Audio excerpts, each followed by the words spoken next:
Welcome to our channel. Today we how to register for Farmers Insurance easy tutorial step by step clearly. To register for Farmers Insurance, start by visiting the official Farmers Insurance website. Once the homepage loads, look for the Get a Quote button. Click on the button to begin the registration process.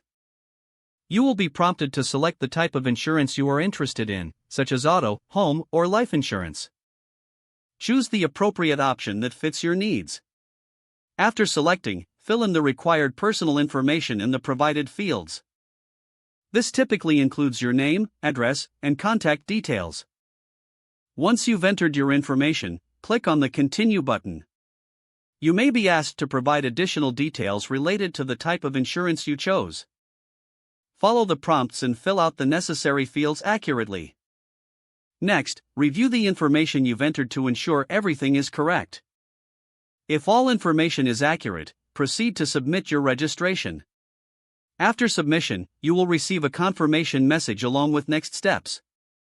Check your email for any further instructions or verification needed. If you have questions, look for the customer support contact options on the website. You are now registered for Farmers Insurance and can explore coverage options tailored to your needs. If the page does not load, refresh the browser or try again in a private or incognito window. Make sure you are using the correct email address, then retype it carefully to avoid small typos. If your password is not accepted, use the reset option and create a new strong password you can remember.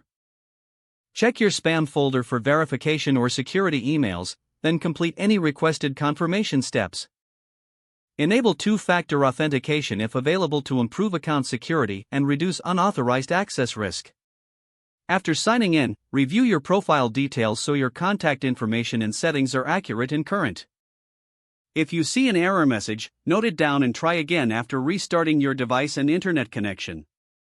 Log out when you finish, especially on shared devices, to keep your account and payment information secure. If the page does not load, refresh the browser or try again in a private or incognito window. Make sure you are using the correct email address, then retype it carefully to avoid small typos. If your password is not accepted, use the reset option and create a new strong password you can remember. Check your spam folder for verification or security emails, then complete any requested confirmation steps. Don't forget to like this video and subscribe to our channel for more step-by-step tech guides.